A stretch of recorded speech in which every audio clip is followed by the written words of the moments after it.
welcome to episode 3 of Cup of Joes, where you get your daily cup of Joe from a couple of Joes. All right. I don't know if we'll get into it today.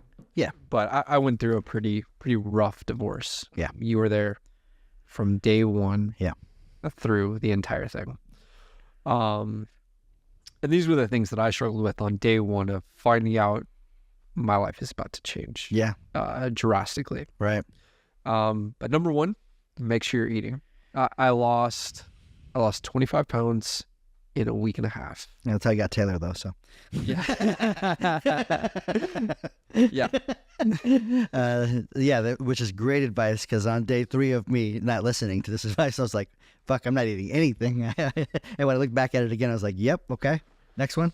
Yeah, the next one is get some sleeping pills. Yeah. I went 3 or 4 days, maybe 5 days. I didn't sleep for even a second. I just replaying different things that have happened and how you got to the situation that you're in. I remember those texts at 1 a.m. Oh, dude, I realized I just found out. Yeah. Yeah, it's just like a constant, it's basically simulation in your head. Yep. Number 3, focus on today. Don't worry about tomorrow. Which is super important when you're going through something like that.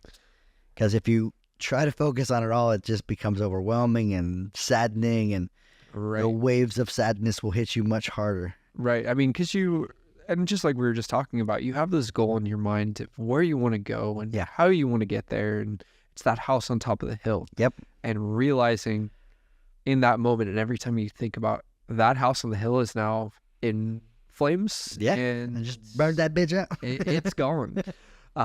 If you think about that, I think you can get lost and just your life can spiral real quick. Even in those minutes. I told you I'd watch like my heart rate at work. Yeah. And you could see when I was thinking about things because my heart rate would shoot like through the roof. And then you could see that I would forget or busy on other stuff and then go back through. And the stress that does to your body too, and how much that hurts your internal organs. You're right. Like stress is the number 1 killer, right? Heart situations and strokes, number 1 killer. Yep. And stress is how it has to do with this shit. Yeah. So just taking it by minute, day by day. Step by step, man. Yeah. Put one foot in front of the other. The fucking sun's coming up regardless. So you want to be... Life is going to happen whether you're wanting to participate or not. Yeah. It's actually 5 things. Number 4, hit me up anytime. Yeah, which is a big thing too. Like, you need support when you're going through shit like that. And you need to have someone. I'm a pretty quiet person. I don't reach out to a lot of people if anything's getting tough, but I knew in that time, and you were my person through the entire process. You were with me step by step. And, I still feel the same way. Hit me up anytime. Yeah. And it's not like a hit me up anytime. It's like a legit, like I could call this dude at 1 o'clock in the morning. He's not going to answer, but he'll call me back in the morning. Right. And number 5, don't get too fucked up. Don't drink too much. Yep. Make bad decisions that set you back, or make a decision that you'll regret for the rest of your life. So don't drink and drive. Don't make a poor decision. Don't go get some random chick knocked up, Right. Which is great advice, because when you're in that situation and you're in the thick of it, it's like, fucking burn this motherfucker down. Who cares? Exactly. You just want to get scorched earth on it. You do. Right? I was there too. I made questionable decisions at that time. Yeah. And that's how I'm able to give the advice now, is because I went through it, and then you sit there and you think about it later on. And now you're worrying about this problem, but you also have that other problem, the whole divorce issue that's happening in the background. So now you're worried about main problem. You're worried about 2 things. You're like, fuck, if I just had the one thing to worry about, this wouldn't be that bad. So just compounds and compounds, and so that's my quick step to, like, if you're about to get, or you immediately get hit with divorce, or you're going through kind of anything, any stressful time. Those are my 5 steps. To really survive. good advice. Really good advice. Yeah. Survive is a good word for it too, because that's how you're doing in most of these situations. You just got to get through it, and then you can assess it kind of at the end. If you're able to get through it, and some people can't, man, and they stay down for a long time, they're not able to get up, right. And it's okay. You can stay down as long as you need, as long as you get back up. Some people take longer than others. That was something that I was concerned about, because we have the same outlook on things. Yeah, we're striving to go to these places, and I was worried, as that divorce and all that situation, like, man, is this going to set me back 2, 3, right. 5, 10 years? Fortunately, I have you, and the motivation to push through that. And I was only set back, work wise, I was set back, few weeks. Like, it's really hard to focus on life, but the ultimate goal of everything, I don't think I you're still there. Took a step back really at all. Might even have pushed forward faster. And now I'm with Taylor, and honestly, life is better than it ever was beforehand. So there's always that light at the end of the tunnel, even though it may seem like a fucking pin dot at first. Right. You just gotta keep going towards it. Right. And hopefully you fucking make it. Some of us shoot ourselves in the head. Well, men are higher in suicide rates than women. Oh yeah. Because we hold that shit in, and we don't, openly talk to other people. And I think that's why we get along so well too. We're able to be vulnerable and openly talk with each other about shit like that I don't think a lot of dudes talk to each other about. Right. And a lot of us are living quiet lives of desperation out here. Yeah, that's generally how I handle things. I just keep it in, and I think about things just at a nauseum. Just everything's on repeat, and it's running different scenarios and stuff. But I knew there was going to be an issue when I did start having thoughts of like, life is too hard right now. Yeah, and that was the moment that I realized, oh, these are not thoughts that I've ever experienced. Yep. I'm hitting up my bud, Joe. We're going to talk through some shit, and we're going to go out. We're going to have a drink, get our mind off it, go to a Dubs game, fucking talk about insurance. Whatever it takes. And truly, if there is anyone listening to this, if you're going through something, if you're struggling with anything, please reach out. I'd love to talk with anyone going through, especially divorce. I feel like I went through a lot of different scenarios, and you're going through some stuff as well, and it's a lot to take in. It's a lot, man. And there's people out there that care, and we fucking care about you. So we do. If you say something in the comments and you want to talk, you want to get on a phone call, if you want to be on the podcast, we'll tape that shit. We'll put it on for you. Absolutely. So you guys can get advice about your situation, and we'll give it personally to you. If you want it to just be, you call us on the fucking phone, do that, man. 100%. Too many people do not reach out, and they end up in very bad situations because you can't hold all that shit in. You end up punching a dude in a bar, or fucking, getting into a scenario where you don't need to be, or just being mad all the fucking time and angry at the shit that you've been through. Right. And sometimes if you just let that shit out, go to a break room. I've never actually been to one of those. No, we talked about doing that while we were on Sacramento. Yeah. My brother did one, and he said it was kind of cool. Yeah. You go there, and I guess each item has a cost to it, which is the best way to do something like that, right? Right. Because if you want to break the fucking TV, it's $20, but it's all just in there for you to break. Right. It's like eating tapas at a Spanish place. You're just grabbing tapas, but you know how much they fucking cost? $30 a piece. Right. Yeah. And we do like to have fun and make light of things too. You have to laugh to keep from crying, man. If you go through life always serious, that shit is just like a lump in your chest. It's cancer. Yeah. 100%. Like the first couple days of going through all that stuff, like everything was serious, and I try to keep things as sarcastic and as funny as possible. Right. And when life is serious, 1,000,000% of the time, man, it gets dark real quick. But yeah, you remember, you were there. Well, that's why I think a lot of dudes move on really quickly too, like super quickly. Right. Because let's just keep it going, man. This is gonna. Right. Or try to get out there in those streets. So my situation is, I remember when I split up with my kid's mom. Yeah. I went to see a therapist because everyone on my side would tell me was great and she was wrong. Mm-hmm. And I didn't think that was fair to either one of us because it's an echo chamber. And so I remember a therapist telling me, you need an elevator story. You're going to be asked for the rest of your life what happened. Yep. And I remember I thought of it, just 2 lines. I wanted to be in the kid's life, and I felt like she wanted the kids in her life. And I just lived by that, and I just put them first. And so I remember when I first set up my online profile, I put like, didn't include my kids because I just was A little bit softer. embarrassed sort of thing. Like, I'm just a mid-30s sort of thing. And eventually, long story short, I found someone that was like putting kids first. Like, she canceled a date because she had to take care of her kid. And I actually thought that was okay. That's on the same wavelength as me. And it sounds like kind of like the same thing with Taylor. And that was the same thing with me and Christina with my first one. Right. So because I have 2, now I'm dealing with Christina in a different capacity. But at first, my first one was tumultuous and crazy. And, we were fighting all the time. And she stepped into it and was like, hey, why don't you come the fuck down? and just, that's when I started treating my ex like a boss. I remember telling you this. I started treating my ex like my boss.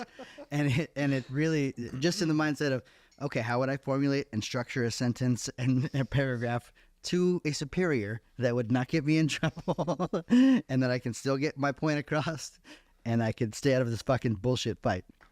So I started doing that. It's really hard to switch from because I wanted to just argue and fight through every little tiny. And I do think it's how it ends sometimes that can cause more contention or not, right? As long as the goal is always giving the kids the best, foot forward. Yep. We can't mess with each other's jobs and ability to make money and stuff because that ultimately, trickles down to the kids. If you're broke and don't have a job, then that's not good for the kids. It's not good for the kids to see them. So we were going to talk about some interesting topics. One being icks and dislikes of dating or a relationship partner. Mm-hmm. Now, I'm going to be reading some because I'm not going to get in that quicksand. I'll tell one story. I've got one story. So when you said the list of things that we're going to go over today, I had one that instantly popped in my head. Let me get it. So after the divorce, went through my hoe phase. Dated a lot. Dated a lot after the divorce. Yeah. And it's funny going through relationships after divorce because you are like, all right, I know the shit I'm not going to deal with. Sure.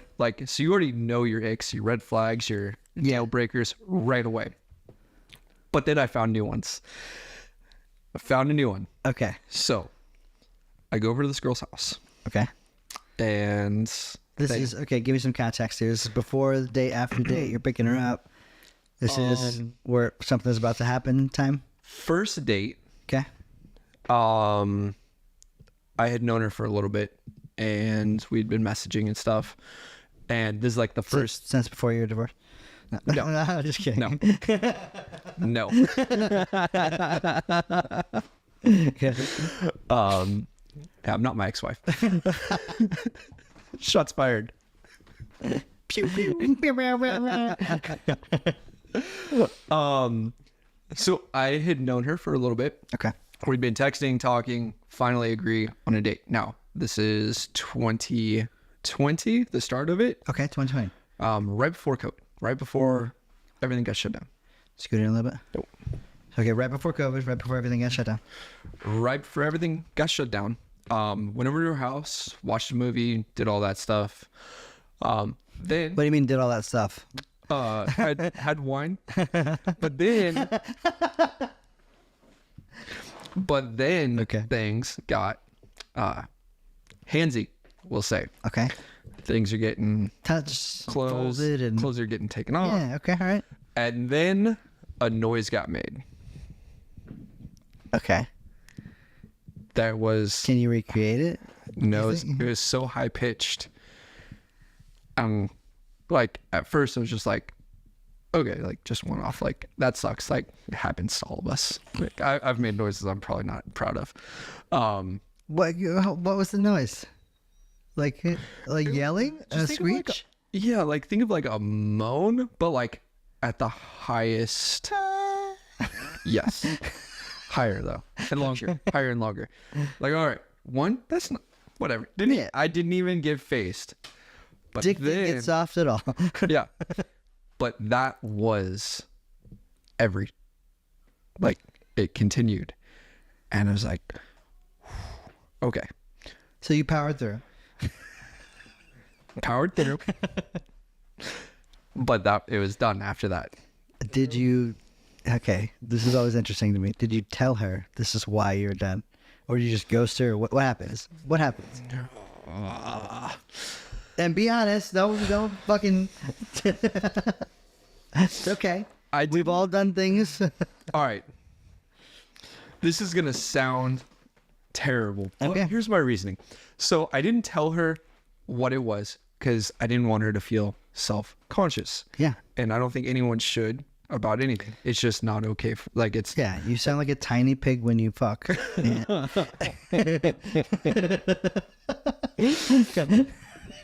I didn't tell her what it was because I didn't want her to be self-conscious.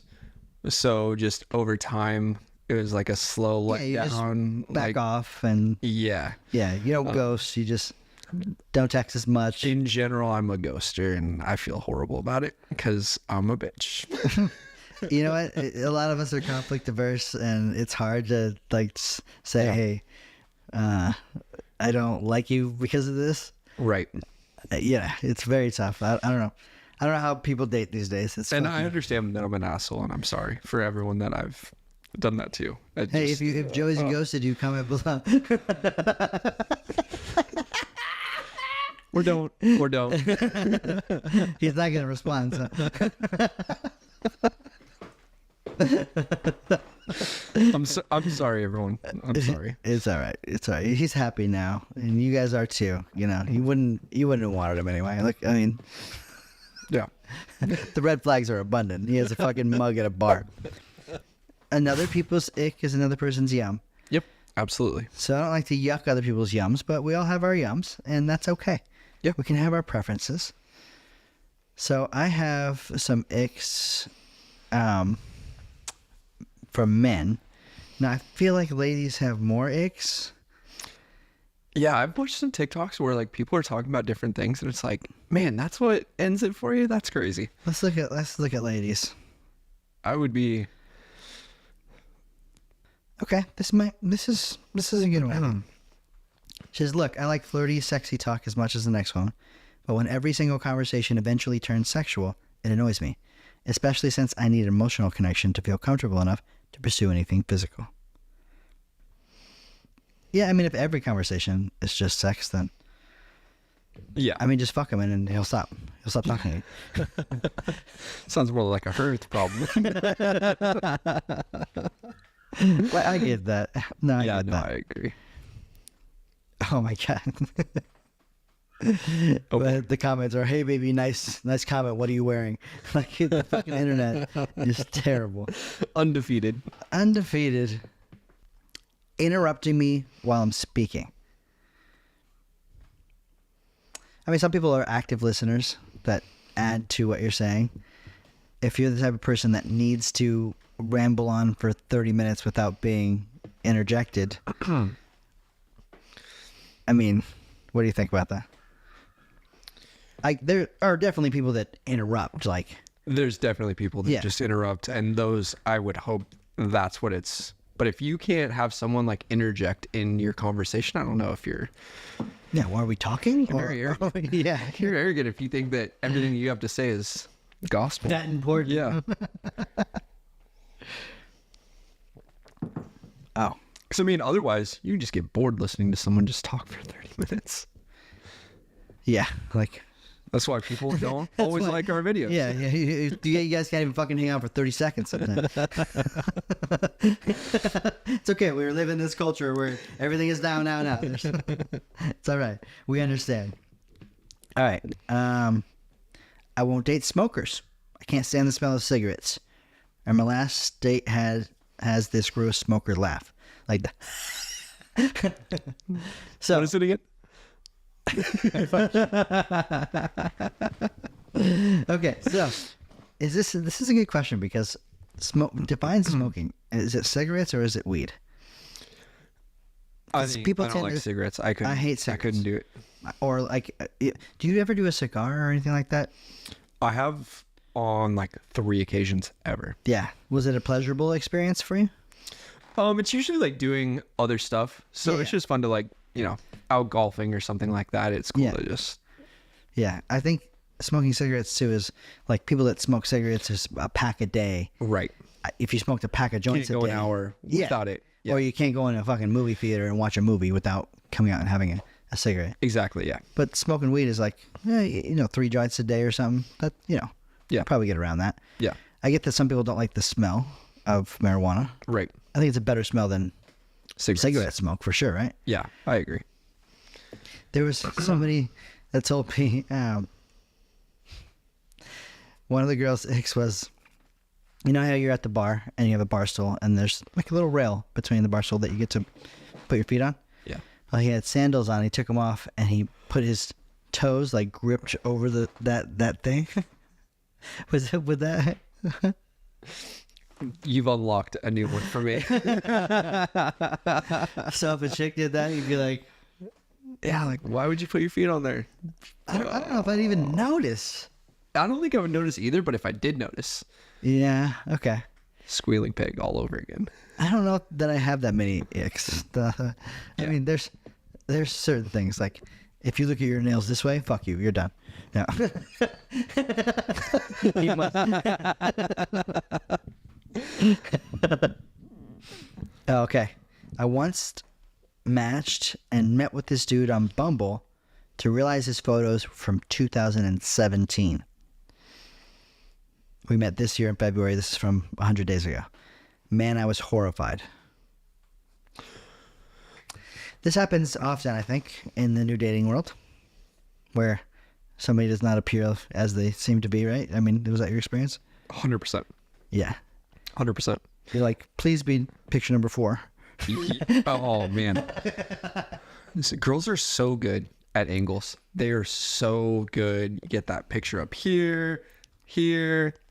What were I'm your gonna try to- what were your red flags when you looked at a dating app to swipe left or right? Like when like just face pictures left all the time? My strategy was a little different. It was right. Everyone's right, and then we'll filter through the acceptance.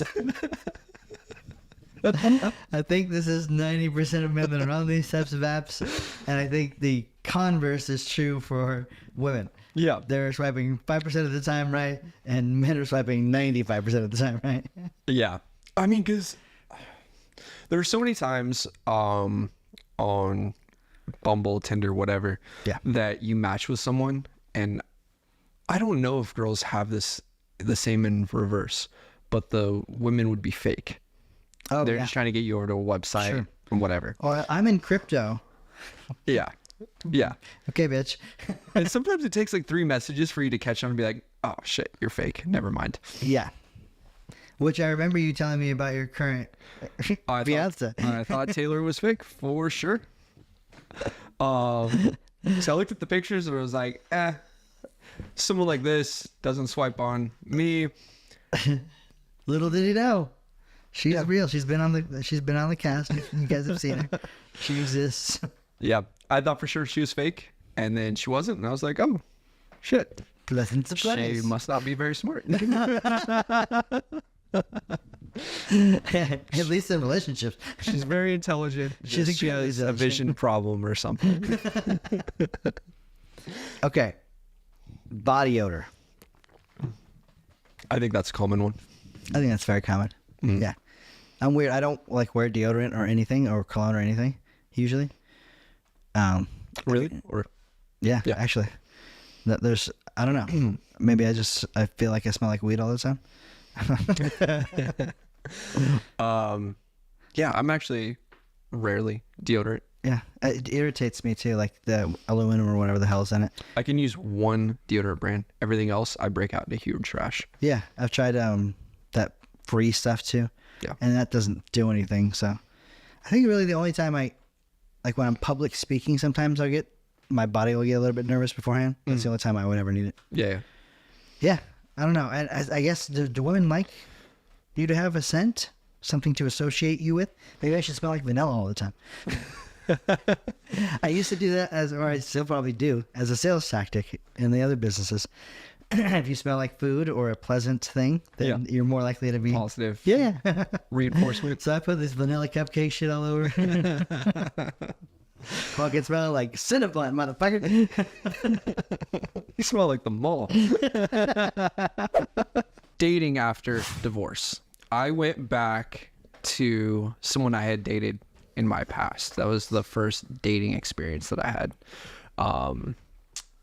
She lived out of state. I flew out there, hung out, great time, reconnected. Didn't end up working between us. But did your ex know about this? Ex-wife? Yeah. She drew conclusions because well, she knows now.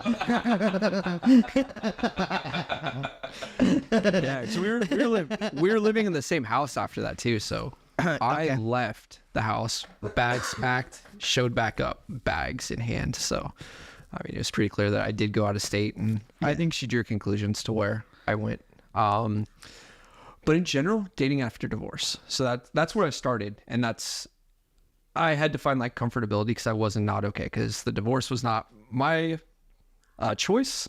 I was kind of blindsided by it. So like getting back into it was difficult, scary, tough. Yeah. It was just like, fuck, I never thought I'd ever have to do this again. So I went to somewhere familiar, went back to an ex, and we did some home pie.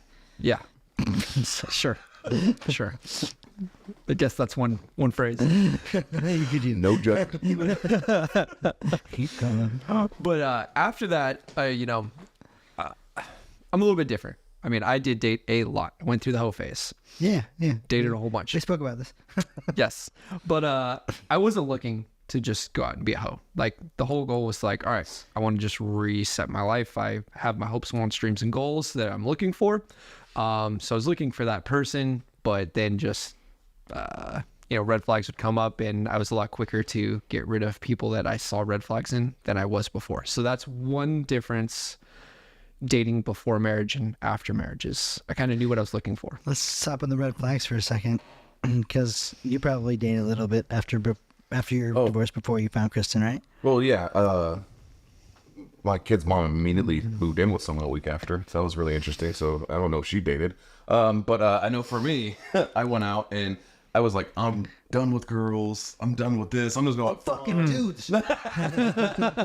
everyone. I was like, I wanted my fun period.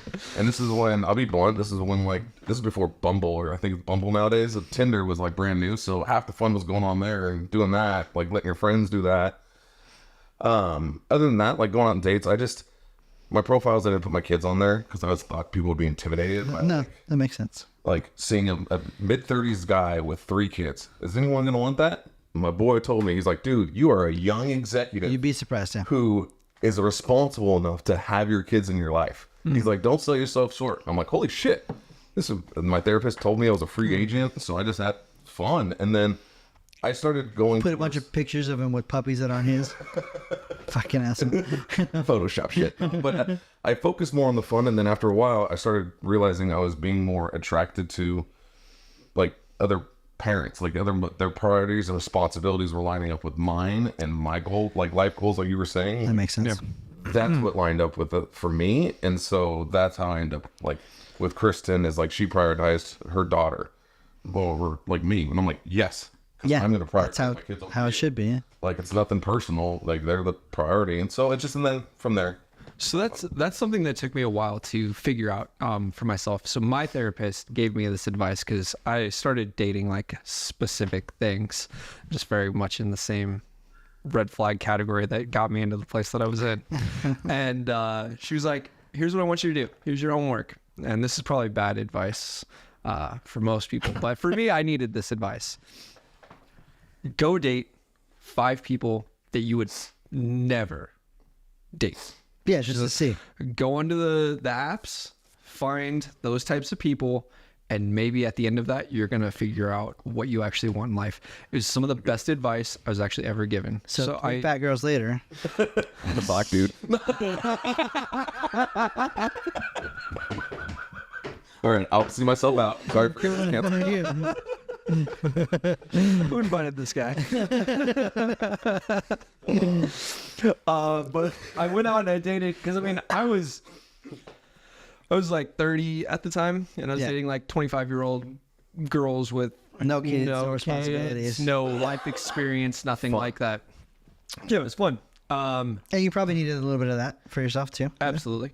But then I went on a date with like a 43-year-old mom of 4, and it really did change my perspective. It was just like, okay. She had a lot of trouble. All I heard. No, I felt bad at the end. Yeah. I'm even gonna put your son. Okay. But best advice I'd ever been given, because I did go out, I did date her, and there were certain qualities about her that I was like, okay, you may not be the person. Yep. But now I know what qualities I'm kind of looking for. And then I did that with 5 different girls that I would have never dated. And then I ended up, all right, now I know kind of what I'm looking for. And then I was out searching for that and found it. So that was great. I went into it thinking I don't ever want to date anyone with kids, because I have kids and that's just going to be a mess. Ended up with someone with kids. Yeah. You know. I think your therapist told you to build the perfect girl by doing this. Like, I feel like that's the like underlining, like, oh, I like that left eye. I like that shit. I liked her kids. Wait, what? Well, don't you think that you go through that phase though too? Like you're being very picky for, no, like again, you're probably not looking for something very serious right after you get out of something that was very serious for so long. Right. And you're just like, the way her eye twitches, fuck that. No, I had one girl that was like, we had a date and I had to cancel to watch my kids, and she was upset about that. I'm all, fuck you. Exactly. You'll never be more important than my kids. Hey, that soon, yeah. Let it done. Like, No, we're not. We're gonna argue. ooh, I don't even know your last name. Yeah, what the fuck? That was weird. So a lot of girls would say like I didn't give out that I had kids in my profile or anything. Like I'd get pretty close into that. Like first 10 messages, I'd be like, hey, just so you know. Just so you know, I got 6 kids, 3 different ladies. 3 of them. But there's a lot of creepy girls out there like, oh, I could be a stepmom of your kids, and that's Like immediately? yeah. Oh, yeah. Yeah. Oh. Yeah. Before meeting. Like, oh, I Wow. think I'd be a great stepmom. And it's just like, oh. Yeah, nope, we're not gonna do Your that. wife. That's an ick. That's my ick. That's a good ick. That's a good ick. I think we talked about icks on our last cast, like icks and things that you would be deal breakers. I think a lot of people have the ick of if you're like rude to wait staff, if you're rude to service people. I'm like, nope. Oh, fuck you. 1,000%. Fuck you. You're done. Yeah. All my years working at Applebee's, trust me. As we used to call it the biz, asshole beats. Got nothing. We just didn't go. I did actually meet Graham Balfour at Applebee's. Yeah. On Father's Day, after he pitched and saved the game, He went to came into fucking Applebee's? Yep, with his dad. That's fucking And what? We're in They Liverpool? don't pay, dude. No, so not you had to go to Dublin. Applebee's. Oh, in Dublin. Yep. Do that. Awesome. Dude, I was there. Oh, I don't want to change back to baseball. Sorry, I'm just going to go down. No, go. So have you guys ever dated an ex after some time? Like, have you ever gone back to an ex? Let me think of my NDAs.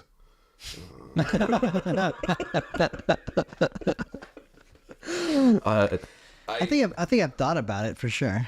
One piece of advice I got told is, like, don't bitch about your ex on Facebook, because odds are one of your next partners or your next relationship is someone you already know, or someone you knows them. It's good advice. So, like Kristen, for example, her closest friend, like cousin, went to high school with me, and then her uncle was a teacher at Dublin High, sort of thing. So it's just one of those like random, like, you never know. Right. But that being said, kind of circle back to the other point is, You're saying don't cock block yourself. yes, exactly. But it's like, yeah, no, I didn't really, with exes, no, they're all fucking bleep. I think it, probably in my younger years, I probably have revisited relationships. Yeah. Yeah. I mean, I was, I had a serious thing before my current ex as well. So there wasn't much time for me to do that. But yeah, I think everybody thinks about what, which is weird because even right now, you probably both have thoughts every now and then of like, oh, I wonder what it would have been like if that was still happening. Oh, with your ex. Yeah. Actually, I have a sister's friend. I can't control for that because people know about it. So yeah. well, years ago. And you probably do too, right? What's that? Like if things were different and you still had your previous relationship. I think it's an interesting thing to think about. It's one of those like there would have had to have been so much different and how things would have happened. So it's like, oh yeah, I think this may be a hot take. I don't know. I think the goal is to make it work with the one person. And I think that, and I've told this to Taylor, so this isn't going to be first shattering. Shoot himself in the foot right here. This is going to be great, guys. Stumbling in the segment. Yeah, just shut up and let him get it out. In a perfect world, that first person that you have kids with and everything was perfect and everything worked out. But with that said, life is not perfect. People are not perfect. No. Things happen and you just have to do whatever you can to make life better and as good as it possibly can be. And sometimes you end up way better off. And that's how I feel. I feel like I'm way better off than where I was. Yeah. It didn't feel like that in the start of the divorce. It was just like life is going to suck forever. But, it does for a little bit and then it's not. And that's all the work that you put in. It's the work that you put in to say, I'm going to be better, number one. And number two, I'm looking for better. And if those are your goals and your focuses the whole way through, I think that dating after divorce is fun and good and can end up at a great place. Well, you have to meet people that line up with where your mindset's at, maybe. Then your different mindsets, different like things, common hobbies, interests, blah blah blah, that type of stuff. You go find. It doesn't even have to be like you make more friends usually too. You start meeting people again if you're going out to socialize. You're not just meeting females, you're meeting people. Like I made friends. Right. Like because again, you go to the same bars, you go to the same spots, you meet people there, you become connected. Now, do those friendships last once you get into a serious relationship? Not always, but again, it is a possibility. Depends on how hot they are. Well, yes. But for real, that's how me and Joe got as close as we are. Is my divorce, like going through all that shit. Oh yeah, him going through that shit and me happening to know his ex-wife even before he did. Oh yeah, I was listening to your pod about the first time you guys met. That was actually a funny story. I was like, ooh, that park bench. Hey, so I'm going there this weekend. I'm taking a picture on the bench. You gotta lay down there too, just like oh my god, like they were. I'm gonna hug myself and take a picture from the back. Fucking I'd like the disclaimer there. Everyone knew it. They're now happy and married, but I was like, but didn't they say they were always married? Like the thing was just interesting. So I was like, whoa. Yeah. No, it's fun stuff. And that was how I met him. Of course, with him, I'm knowing his ex from years ago. Yeah, we worked together at 2 different companies. There is something to be said about people that can go through a bunch of shit and come out and still be, happy, jovial, enjoy your children. I think that a lot of dudes go down the tough and dark road, and sometimes it doesn't turn out that way. They become bitter and sad and, emotional. Depressed. Yeah. No one to talk to about. But thinking that you can go through that without the depression part that's just unrealistic. You have to go through that fucking deep valley in order to look at the small peak that you're climbing up and be like, yeah, you know what? This is going to be better. Right. I can make better choices. I know a lot more about what I don't want now than I ever did before in my life. I think it's a good time to reevaluate. I think we talked a lot about this at the time, which is reevaluating your goals, wants, hopes, and dreams. It's a good reset for you, for anyone. And that's how you should look at it is, okay, from this second forward, what do I want my goals, hopes, wants, and dreams to be? Yeah. And don't do anything that takes away from those things. Whatever you do, move to those. Like whatever whatever it is that you do, whoever you date, I mean, go through a hoe phase. Well, I recommend that to everyone. Oh yeah, And, Yeah, I think it's a given. We all do. I'm not going to deny it. I know my wife did it. Like, Don't get anyone pregnant. Yeah. That's rule 5. Yeah. Don't get anyone pregnant. Don't take away from your hopes, wants, dreams, and goals, because that will inhibit it if you do it on stupid terms. I also think it depends on how your relationship ended. Everyone's relationship ended a little bit Very different. true. Very true. So you might have had the same ideals, but someone straight, someone did something like that, or someone stole and did something illegal. I mean, or it could just very well be we're no longer in love. Like, I mean, with my kid's mom, I was just one day, I'm like, I want to say 33. And I know it's 2015 because the Warriors won a championship 2 months later. And then the Panthers started off undefeated. It was a great year for me. They lost the Super Bowl. Huh? How that is. The NFL wanted Peyton Manning to go out on a high note because Cotchery. Anyways, so I just was like, in 10 years, I don't want to be miserable. I want to be happy. I want to wake up and be happy. And like, life is only so much, like, not to sound like a hippie, like, I only got so much time on this planet. Why do I want to be miserable? 100%. Or unhappy? And it's nothing against her. I mean, she did turn. Never mind. So, like, It's everything against her. But I'm totally perfect. I read this quote that men rest where their peace is. Like, if you're not in a peaceful relationship, if that person is not the person that brings you peace, you know, we have to deal with so much in the world. Not to be like fucking masculine bullshit red pill stuff, but It's 1,000%. we have to deal with so much in the fucking world, and then to come home and deal with even more from that, it should be your place of peace. And as soon as it's not, you got to reevaluate what you're doing and how you're doing it. Right. Even if it's just talking with your partner and making that a more peaceful place to be. But it's got to be peace. It's got to be. Right. And not to preach here, but at the same time, if you are in a relationship, reset yourself often. Reevaluate yourself all the time. Hey, sure. am I being the best that I can be? And Don't forget to date your partner. 100%. So I think mine and Kristen's relationship is still strong as, I mean, unfortunately I don't have my kids all the time, but we go do stuff when we don't have them. So we've had that couple times. I don't know how to succeed when I didn't have the couple times apparently, but I don't know if that's a success. I don't like seeing my kids half the time, but it's working for now. Yeah. So. No, I think a lot of partners, especially that have children together, it becomes about the kids a lot, and they don't tend to work on their relationship.